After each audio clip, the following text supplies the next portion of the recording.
Welcome, everybody, to What's in Store, the show where we cover hot topics at the cross-section of retail and real estate. I'm Carly Iacono, and I'm joined by my co-host, Chris Ressa. Chris, great to see you. How have you been? I've been great. You? Loving life, doing well, no complaints. You've been skiing a lot. I have been skiing almost every weekend in Vermont. It's been an adventure this year. Not a lot of snow. Where are you going skiing? Last weekend was Iacono, and it was -1 with 25-mile-an-hour winds and just a sheet of ice. I literally felt like I was in an Arctic survival show. And as I'm going down the mountain and this gale force winds, I'm like, why do I do this? What? I am nuts. So I'm excited to be heading out west in a few weeks. Should be a lot better. So is that fun, like when you're on a sheet of ice with gale force winds? Fine fun. It's adrenaline-inducing and adventurous fun. Maybe not so much last weekend. Yeah. Since I grew up wrestling in the winters, I never had time to go skiing. So I skied until I was about 7.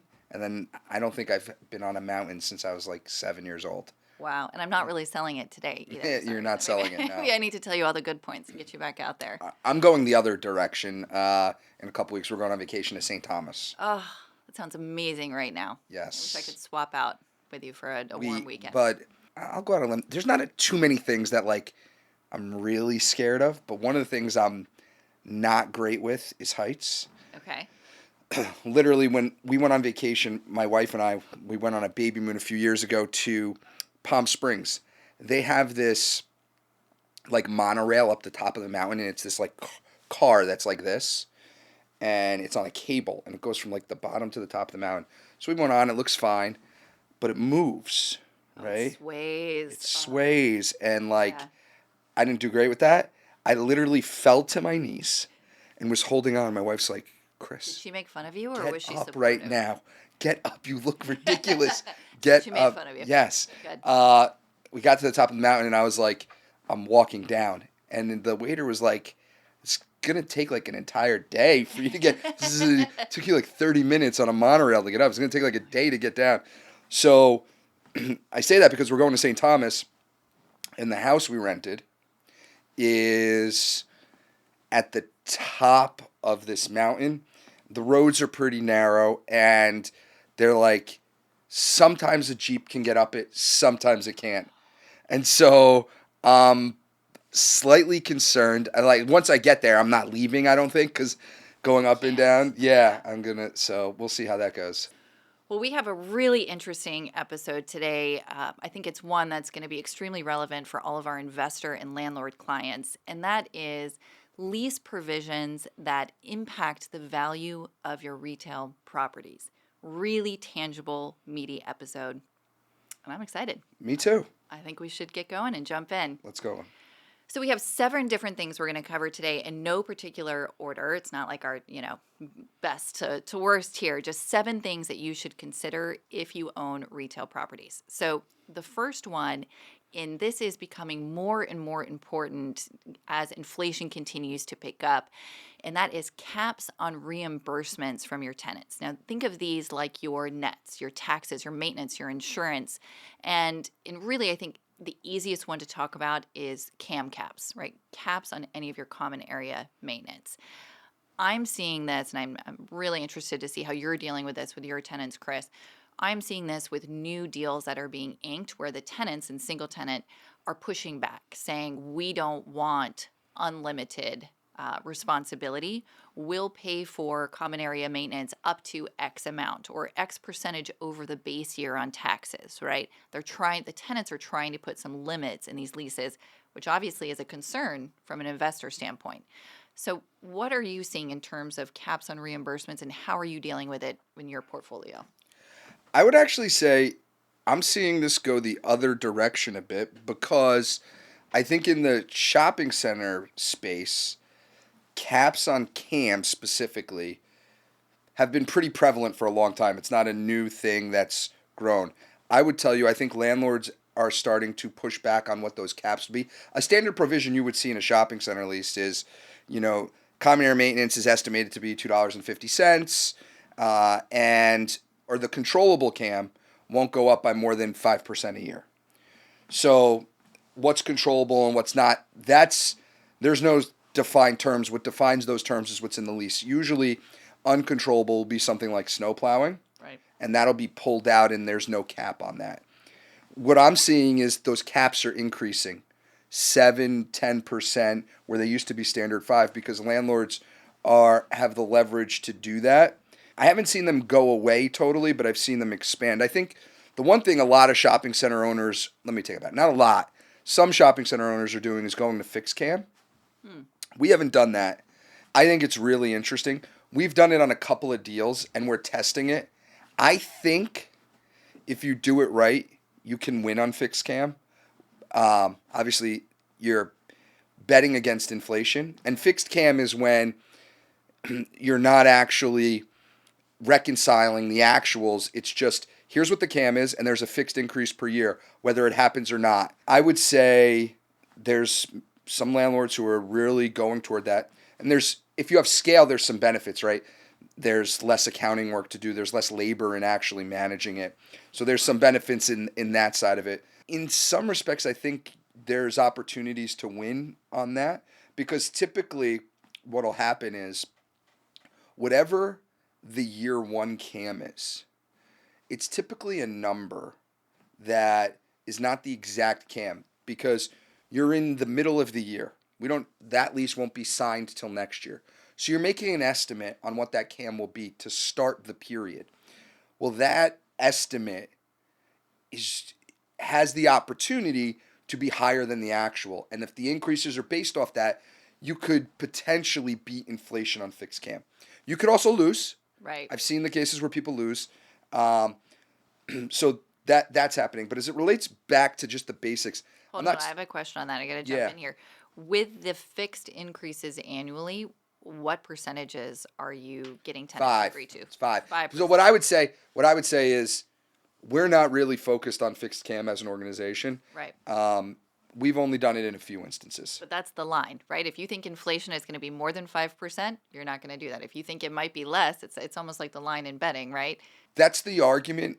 I would argue with that. I think the line is less critical than the starting cam Right. price. That's the most important piece, which is what is the starting So price? start ahead. Yeah, build from there. then you can eventually, maybe in 40 years the line catches up to you, but usually not in 10. So it depends on where you start. Like if the estimate of cam is like 250 and you and the tenant agree, okay, the store's not going to open until next year. We'll call cam $3, and then we'll base 5% increases off that. Right. You could win, or at least not lose. You might not win because inflation's high, landscape costs are going up, other costs are going up, but you might not lose. And then I would say specifically, I'm not seeing any caps on taxes or insurance. That's not happening. Those are deal killers. So that's an unknown, though. Let's go back to the cam for just a second. You're saying you would take the potential upside, maybe, right, of doing the fixed cam if you start out ahead and have set increases, instead of just doing a reconciliation where you know that your expenses are going to be covered. So you're taking something that is a known. If you have all triple net leases, your cam is going to be covered on a pro rata share, and you're making it an unknown. Are you going to be above? Or are you going to be below, just for the chance of an upside? Potentially, yes. Interesting. Okay. Like I said, we're not really doing it, Right. but I'm very. We have a lot of discussions internally. Okay. Clearly, I've lost on it, but I'm very open to the concept because I think you could end up winning. Right. So there's that chance. Okay, Yeah. so you're a gambling man. I got it. Okay. With thoughtful, Yeah. analysis behind it. Sure. We're not going crazy here. Right. Okay, got it. Very interesting. So in the net lease space, it's a little bit different, right? Sure. Because these assets are designed to be passive, with the tenant covering everything, taxes, maintenance, and insurance, usually in their entirety. So if we have a cap, it just changes the structure of the asset class. And the developers who have come to me and said, do you think this is a problem? This is what the tenant wants. My answer is always yes. Yes, this is a problem. No caps. We want it fully reimbursed by the tenant, and we've got to get around this issue. But it's come up more in the last 6 months than I have ever seen in the past. And I think that's because all of these expenses are rising so fast, and the tenants are starting to push back and say, actually, we don't want that uncertainty of what these nets are going to look like in 5 years. So it's going to be a push and pull, I think, for the net lease space in this part of the market cycle. Yeah, I haven't seen, at least on our freestanding deals that are structured like ground leases or like net leases, I haven't seen caps on CAM be an issue yet, It's new. but The we'll new see. leases. We'll Yeah, see. the ones in place, they're Sure. not like that. So anyway, interesting topic for sure. Let's move on to the second one. Sure. The second provision that affects the value of your property and your leases is your guarantor and your tenant entity. So we, on the net lease side, we deal with this all the time, right? Just because you have a Wendy's does not mean it's a Wendy's corporate. So who is your franchisee if it's a franchise deal? And then what entity are they signing the lease in? Just because you have a 100-unit franchisee does not mean the entity on the lease has all 100 units backing that location. So really diving into what the entity is, what real estate they hold, and what that guarantor means is crucial. And I think a lot of the newer investors miss that nuance, right? Who's actually your entity on the lease? So I'm sure that you're going for the biggest guarantee, the biggest entity that you can with your tenants, because that would be the most security. But how does that conversation look in the shopping center space for you? It's one you could ask the leasing team. I'm pretty passionate about. I have, we make sure we have an appropriate entity on the lease often, and I think it could easily be overlooked because entities are like something LLC, and it Right. might you might miss a letter and it's a different Totally entity. different. Hmm. So I think the big thing to understand, I think actually the franchisees are interesting. I think and that's easily understood because it's a franchisee, it's not the corporate entity. I think it's when you're signing the corporate entity, but are you really signing the corporate Right. entity? Is it a sub entity? Right. So I think that's really the issue. Like they're like, oh, this is the entity that holds all our leases, and then you're like, okay, well, send me the financials. We don't run a separate financials for this because it's a subsidiary, and Right. we're not required to do that. Okay. Well, then how do I know that all the leases in there? What might happen is we might have like in that scenario, you might have like a letter from the CFO that actually says like, okay, this is the net worth of this entity. This is how many stores are in it that's certified by the CFO of that company. But I'm already off on a I was tangent. like, good luck getting that though. I don't know that. That happens. You don't Really? get that. Yeah, because Okay. because at the Or you're not making the deal, I guess, if you're not getting right clarity on because the terms. you Yeah. know you don't You know have the who power you're to say no. who's signing the lease. Right. Right. So now a lot of times, right? If you went, a lot of people what they'll do is they'll look at like they'll Google the stock of the company and they'll see Mhm. what like the stocks the stock is in that corporate entity. It's rarely who's signing the Right. lease. So every once in a while they might guarantee the lease, Hmm. but rare. It's usually some entity underneath it. Um, and so I think really understanding like who you're getting, right? Who you're doing a deal with. The DBA is one thing, but are you getting the entity that really has this credit worthiness that you think it has Right. is really critical. And sometimes you have to really unpack to try to find what that is. The easiest way is, do we have financials for that entity? Right. Um, and sometimes I would say I would say most times you can get the financials for that entity. Sometimes in scenarios where there might not actually be financials for that entity, like audited separate financials, then it's a little tricky. But yeah, we're very focused on it because the entire creditworthiness is behind what signatures on that lease. And I think it's even more difficult if you're not the one initiating this deal. Let's say you're buying a shopping center and it's an existing lease. This isn't a new tenant and they don't have financials and it's not required under your lease. Now you're kind of asking a favor, and what's their motivation for giving them to you if it hasn't been provided previously? So I think that's Sure. that's a big challenge. I was actually just reviewing a portfolio of deals for a private REIT that I represent, and they have, I won't say which tenant, but they have a handful of deals from the same medical tenant. And when we looked at the signatures on the lease, every single one was different. It's a corporate entity, corporate guarantee, and every lease signature was different on their different locations. And we just had this conversation. Well, one's LLC this, one's Inc., one has a state name in the LLC, and we're like, what is But they this, were all right? but so those are all different tenants, but there was the It's same the guarantee. same operator, it's the same corporate guarantee, but the lease is signed differently in each case. So, and we don't have financials for the sub entities. So we're trying to figure out, is But there a if difference? but do you have a corporate There's guarantee not on a the separate guarantee document, Oh. but it's written, this is with the parent company signed by Got the it. sub-entity. So it's very unclear. And I think that makes a great point. But So- these are not new deals. We'll have that, and a lot of national retailers will do that, which is they'll have some sub-entity that might be like Store A LLC in New York Right. is the tenant, but they will guarantee the lease. Right. Right? It's a The separate corporate document. entity will guarantee the lease. Yeah. And what that's essentially doing is that tenant, that Store A LLC, that tenant is responsible for the entirety of the lease. The guarantee is just the financial part of the lease, right? But the obligations of the 50-page lease are the tenant. That's not what they're guaranteeing. They're guaranteeing the financial consideration in that lease. Important distinction. Yeah. Actually. All right, so know your lease, know your entities, and know what you really have, which is sometimes much harder than you realize. Right. So dig into that deeper. All right, our next consideration that affects the value of your property in terms of lease sections is termination rights. Now, this is a pretty varied topic, right? We can go through landlord termination, tenant termination rights, just basic term like a Starbucks where they have an early termination after a certain amount of time, or is it sales related, right? Sales benchmarks and terminations, co-terminancy. There's so many different ways this can show up. What are your biggest concerns with termination rights, and what do you think is unclear or something that you just would not put up with in a lease? So I think the first thing is to come back is to say, all right, so every provision doesn't have a distinct remedy. And so when someone violates, and what the remedy is you rely on the default provision, either the tenant default or the landlord default. Usually both have termination rights after a period of time in every type of lease because those are controllable events by both parties.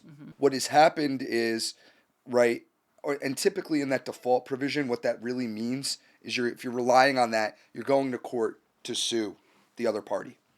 And so to stop that on more common issues, what happened over time is certain provisions got remedies. And one of those remedies for certain provisions might be a termination. So that's why you might be able to terminate for, if there's a sales kick, but not for other reasons. Right. The other reasons are you rely on the default provision, and then if you can't resolve it through that, then you go to court. And to stop going to court over what both parties felt were more common, they ended up coming to remedies. So the first distinction is what provisions deserve a remedy and what should rely on the default provision. And, I think landlords in general would try to rely on the default provision more and have less, provisions with remedies. But many leases now have remedies in leases. What happens if the tenancy of a property falls below a certain threshold of co-tenancy?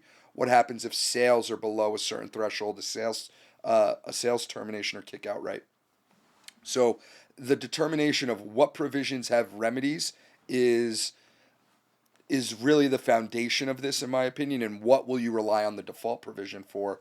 And that's a decision either that you're going to make or you're going to be positioned into by the other party. Right. So that's the first thing, I think.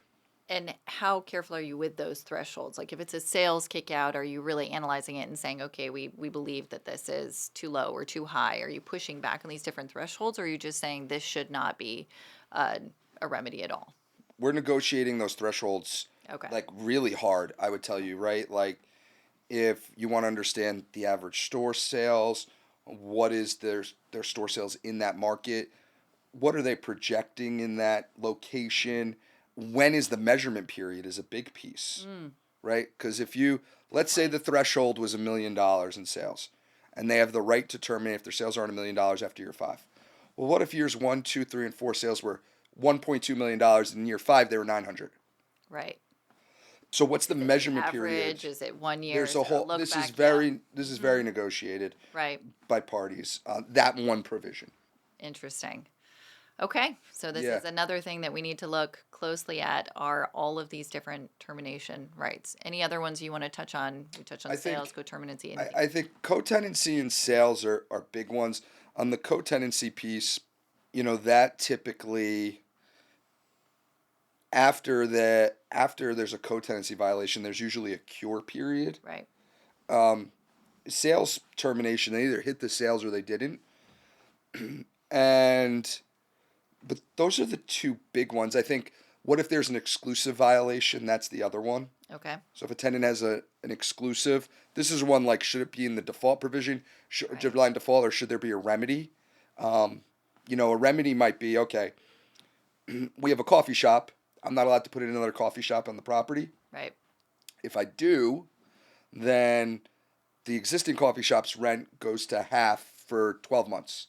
After 12 months, they can either, it's what they call sunsets, they can either go back to full rent or terminate the lease. Right.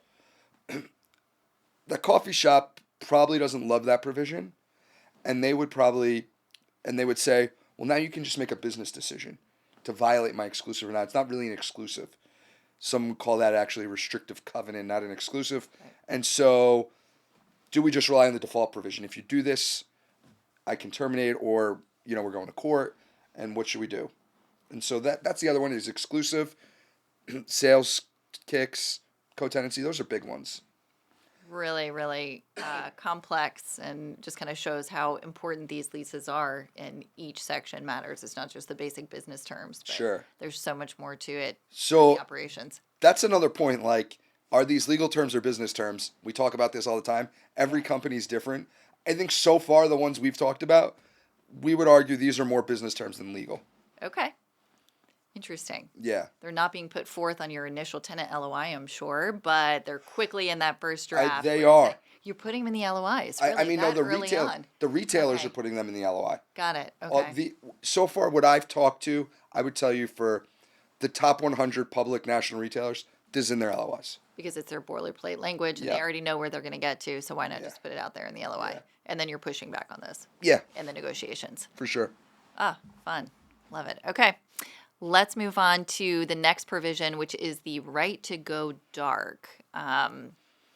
This is an interesting one because it affects your entire shopping center if you have a tenant go dark before the end of their lease, even if they continue paying their rent. So in what cases do you want to allow this, and which are you not allowing a right to go dark provision? When is it in your favor to allow them to go dark, let's say?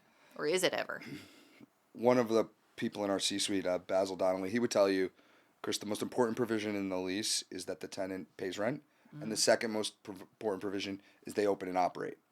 So I don't know that you ever want them to go dark. For some major national companies that have big balance sheets, it's really tough to not allow them to go dark if they have an unprofitable business and they're losing money, but they're going to stay and still pay you rent. It's hard to not acquiesce on that provision. And now, I would tell you there are nuances to that. I would tell you have to open. Right. Which gets pushed back a lot at times, because what if something changes over the year that they don't want to, even though they might pay you rent? Right. But we would push back and say you have to open, especially if I have to deliver. Right. If I have to deliver, then you have to open. Right. Right. Like, you can't have the right to not open, but I have to deliver by a certain date. Right. But going dark is, I think, is really hard to challenge. I think you could put timelines around it. Like, you can't go, we've done that. Like, you can't go dark for the first 5 years. Okay. Things like that. But, like, I think you'd be hard pressed for some, if you took like the top 5 largest publicly traded retailers, to not find the majority of their leases have go dark provisions. And are they agreeing to 5 years where that's excluded? Or is it I would say most of them not. Flexibility all the time, and that's your middle ground is Yeah. 5 years? I would say most of their leases, I bet, don't know, they're private documents. Most of them would say, they can go dark unrestricted. Okay. Now, there might be a penalty if they go dark, Right. and the landlord might have a remedy, right? The landlord, if they go dark, the landlord might have the right to recapture the space. Okay. That would make sense. Right? That might be an option. You say that makes sense. Sometimes they don't have the right to recapture the space because... No, but it would make sense from a landlord perspective to want that. Right, Yeah, right? Because exactly. you want a vibrant, viable center. You don't want Yeah. a dark space, even if you're getting the rent hurts overall. Yeah. We looked at a Walgreens a handful of years ago in Staten Island, really high rent store, built to suit, beautiful. They never opened. And the seller came to me and he said, yeah, they're paying rent. We have 18 years left. They've never opened. They're just going to stay. What can we sell this for? I mean, crazy rent per year too. And they just never opened and never moved in, and were honoring their lease obligations. How did you sell it? We never took it to market, actually. Nope, he decided to hold it because he didn't like the pricing. What So what he's what still do you think the owning delta it. in cap rates is that? Oh, absolutely tremendous. 300 basis points probably. Really? I think it's significant. You think less? I don't know. I'm like thinking maybe you and I should buy it. Like like if they're I'll gonna send pay you the rent for them. information. I'm just Deal kidding. made But like right here, right now. but I'm like What's in store? First deal. but 300 basis I points. think it's significant. Yeah. I think it's significant. But if you're the When does Walgreens push back on that? Like right now, they're paying all their rents and their nets and everything. I mean, they have a guarantee, but at what point? But does I that guess change? this is I understand it from a landlord of multi-tenant shopping centers. Right. But if you're passive income, you're some doctor in Minnesota. You're passive income. You're buying, for lack of a better word, you're buying an income stream backed by some sort of credit instrument.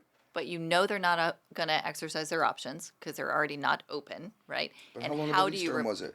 I think it was 18 years when I looked at it. It's probably 15 years I now. mean, are they not? And how do you replace that rent? The rent was absurd. So So you know that you have a finite investment period and a rent that is significantly above market. So what do you do with that space in 15 years? You need a plan for the next step because you already know they're not going to stay. So I have 2 points to that. One is at the end of 18 years, I would hope that your investment returns, you have made them in 18 years. Right. So you've recapped your principal. Right. Yeah. I would think, I don't know it depends on what your metrics are. Right. But that's the first piece. Like, if you're buying long something where, like, in Yeah. 18 years, you're not winning, that's a tough investment. I don't know much money out there that's chasing things that aren't returning Totally capitally recapped, in yeah. 18 years. Number two, I'd argue that you don't know if they're exercising an option in 18 years, whether they're open or not. So Contrarian perspective. options are just that, options. They're 100% tenant favored. They do nothing for a landlord. Right. And because they have an option, like, to me, that doesn't mean they're staying open. Right? Because if you're saying it's such high rent, if they were staying there, why would they pop it? Why would they pop that option if it was such high rent? Well, that's what I'm saying. I don't think they're going to. Well, they're not going because they're closed. They're dark. Right. But even if they were open, Right. someone would buy that for 300 basis points less on the hope and a prayer that they're going to pop that option. Well, the thought that they're performing well, they wanted to be there, they've got a viable store. It's okay. I will send it to you this afternoon. We will have a deal made by 5 p.m. But you see my point? You see my Yeah. point? Like, in 18 years, we could all pretend so we know. different. I got Who it. knows Too what's far going to to happen? project. Yeah. Exactly. Who knows what's going to happen in 18 years? Okay. I like it. So maybe Go Dark has some other hidden benefits here. But to your point, if it's 300 basis points, that's wild. That's a big difference. It's a big difference. Yeah. I really think it's a huge difference in sentiment and the long-term viability of the site. I think it's tremendous difference, more than you do. Interesting. Let's move on. I think it matters to the real estate. Don't get me wrong, but I don't know that it's. I didn't know there was 300 basis points. I just didn't know. You could buy it for a less spread. You could. There will be that chance. All right. Let's move on to assignment and subletting language. Two more terms that really can change the whole characteristic of your investment if you're not careful with these provisions. So when we're looking at single tenant, it's very clear that you want some sort of limitation on who, let's say it's a franchise fast food deal.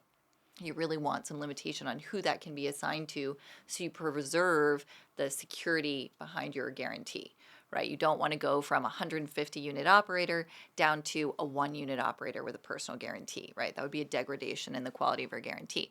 So you want to make sure that in the assignment provisions, there's some benchmark, right?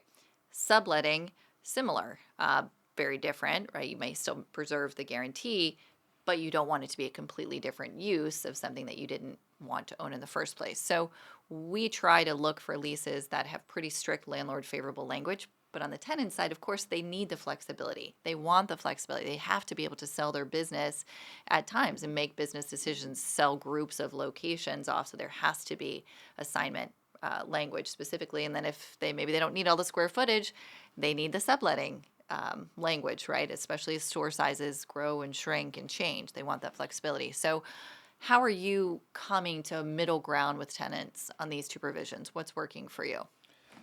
I think I think sublease is a lot more prevalent in the office space world, especially right now. There's a lot of people trying to sublease. Yeah, for sure.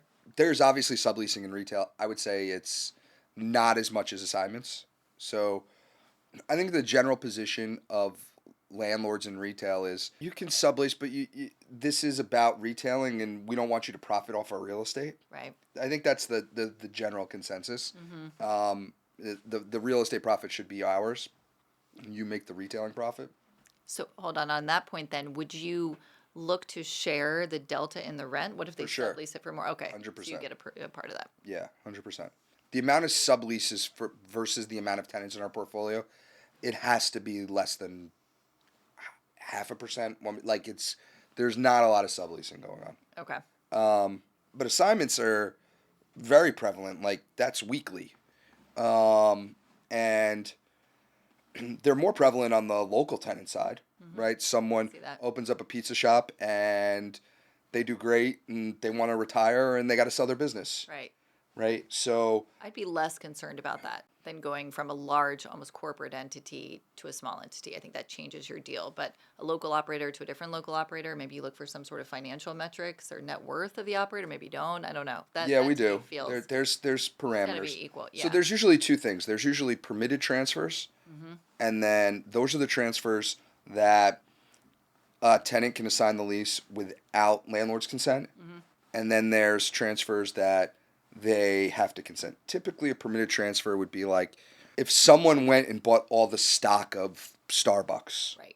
Right? What are you That gonna no one landlord can stop that entire of course. transaction, right? So Yeah.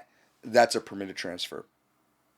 But if they want to just assign their lease, like, you have a parent as a guarantor, and this retail company has like 5 different chains.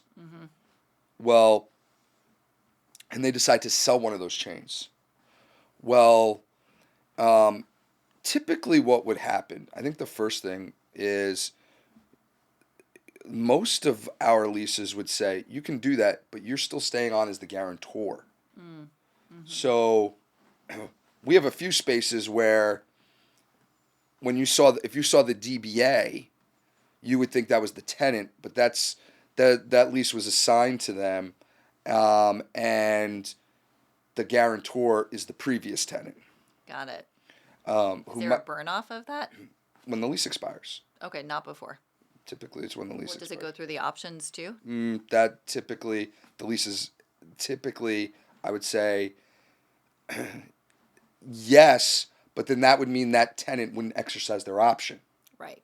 Right.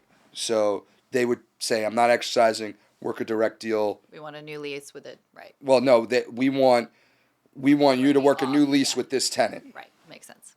I think my biggest concern of that is like all the spin-offs for the major companies, right? Like we were seeing in the COVID time, there was a lot of retail brands separating out their e-commerce into 2 separate businesses and trying to create separate entities and siphon them off and not being cohesive. This goes back to your tenant and guarantor. To me, the assignment provision, right? Like, because if some big brand sells all their stores of one of their retail chains, well, do you still have the big brand on the lease or not? Right. Right. This was a big thing when in the Ascena Dress Barn. Okay. So Dress Barn like announced before Vegas ICSC a few years ago that they were filing bankruptcy. But Dress Barn was a sub-brand, was a brand owned by Ascena, right? Who owned Ann Taylor at the time, Right. Lane Bryant, Fashion Bug at the time. And so, we did some homework, and rarely did a parent put a sub in retail into bankruptcy. So they went to Vegas and they said they were filing bankruptcy. And then we made all these deals. They made all these deals with these landlords to terminate leases by year end. We didn't terminate them. And so we said file. And time went on. And they didn't, and it took a while before they ended up filing. And I'm trying to even remember if they actually filed or they just had like an orderly liquidation of all their stores. But the problem was if they didn't pay you rent, no one had Ascena. Very few leases. I say no one. Very few leases had Ascena. But, if you went to court, it was like, okay, Dress Barn owes you X. There's a real entity behind Dress Barn. How much money does Dress Barn actually have? But you couldn't pierce that and go up to Ascena because you didn't have that. Right. So I think... What a protection for the retailer then to spin it off like that into those different entities and not have them on the lease. But from a landlord perspective, that's definitely higher risk. I mean, but they would tell you like, that was like a 1,000-store chain. Right. So it's better than most of your leases. Right. Right? That's what most would say. Until it's not because business goes bad. Spin it off, yeah. Right? Right. So, but I think the spin-off is interesting right now, that whether it's the e-commerce or some other spin-off that they want to do. But, yeah.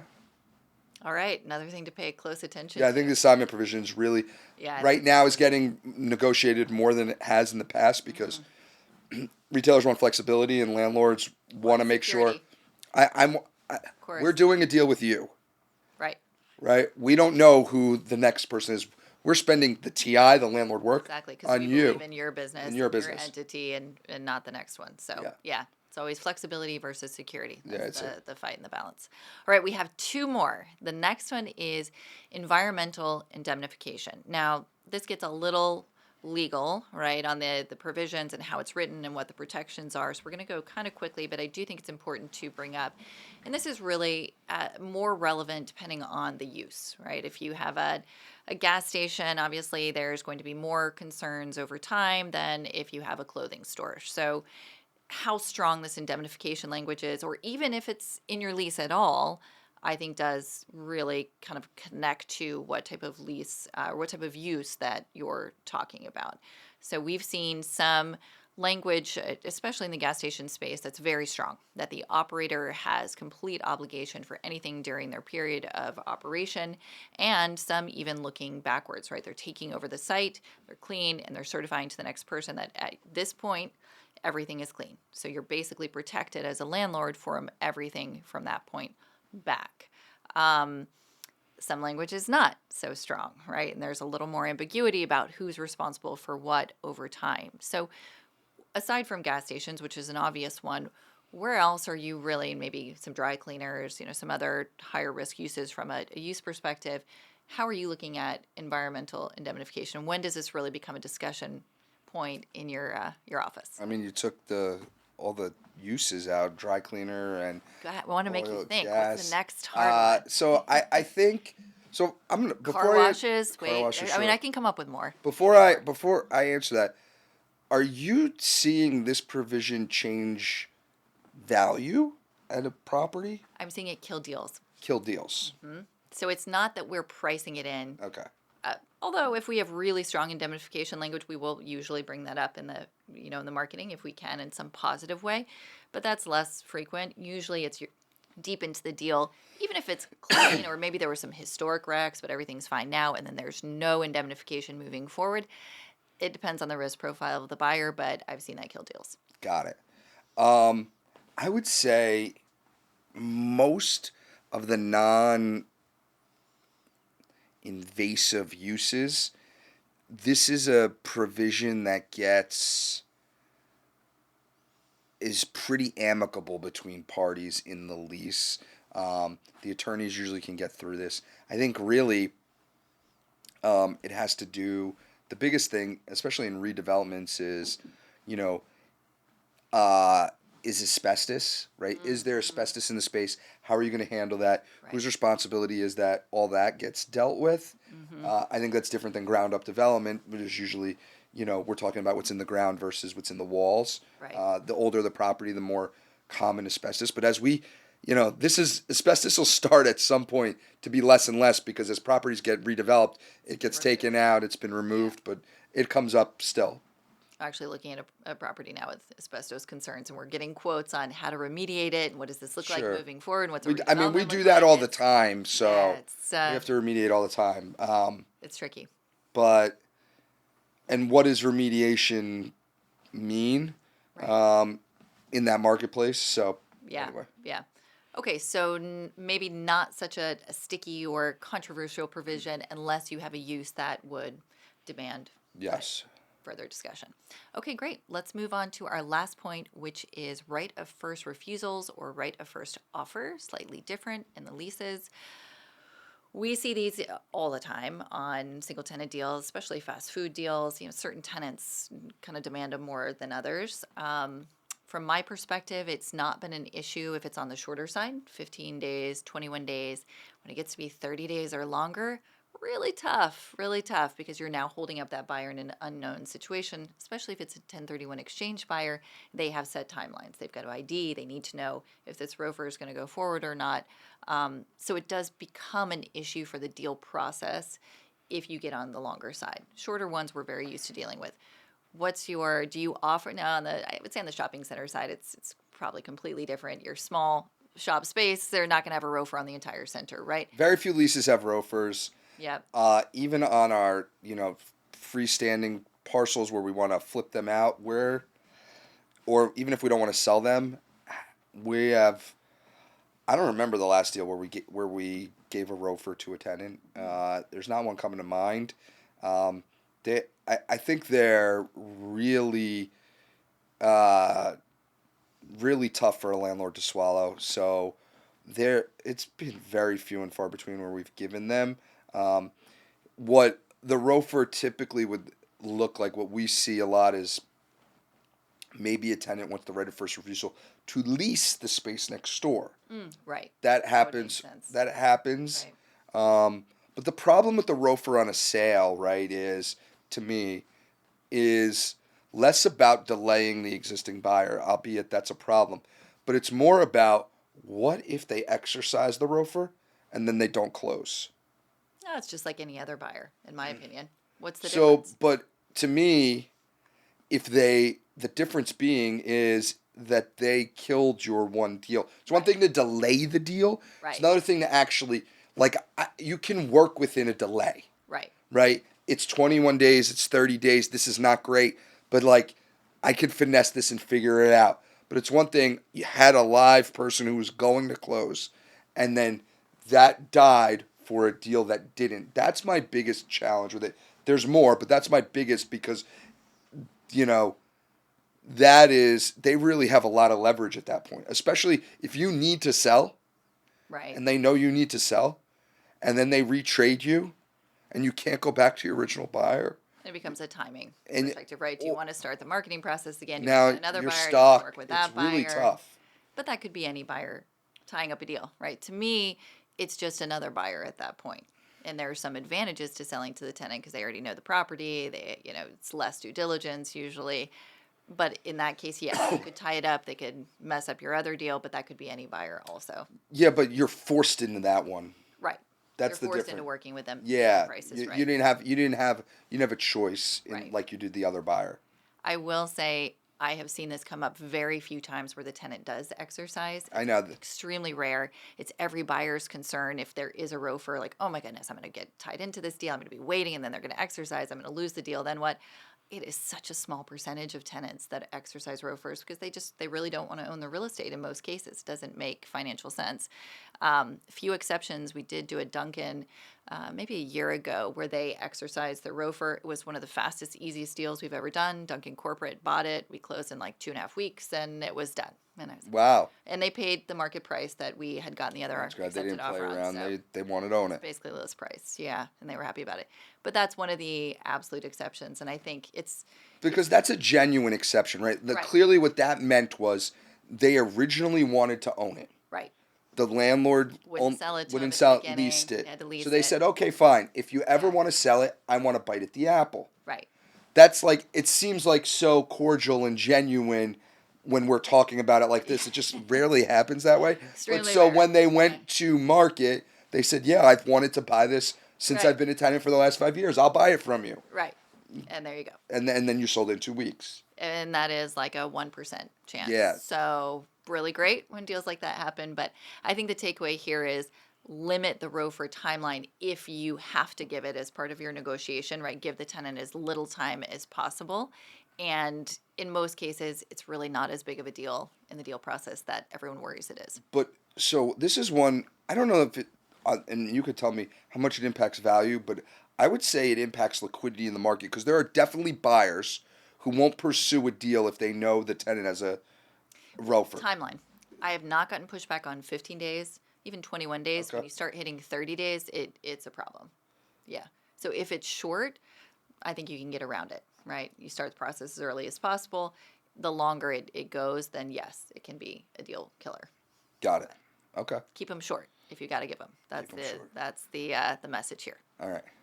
We covered so much good content today. We really appreciate everyone tuning in to our lease provisions that affect the value of your retail properties. As always, feel free to reach out to Chris or I with any follow-up questions or thoughts. We love to hear from you. And that was What's in Store with Carly and Chris. We can't wait to see you all again very soon. Thanks so much, Chris. Thank you. Audio Jungle.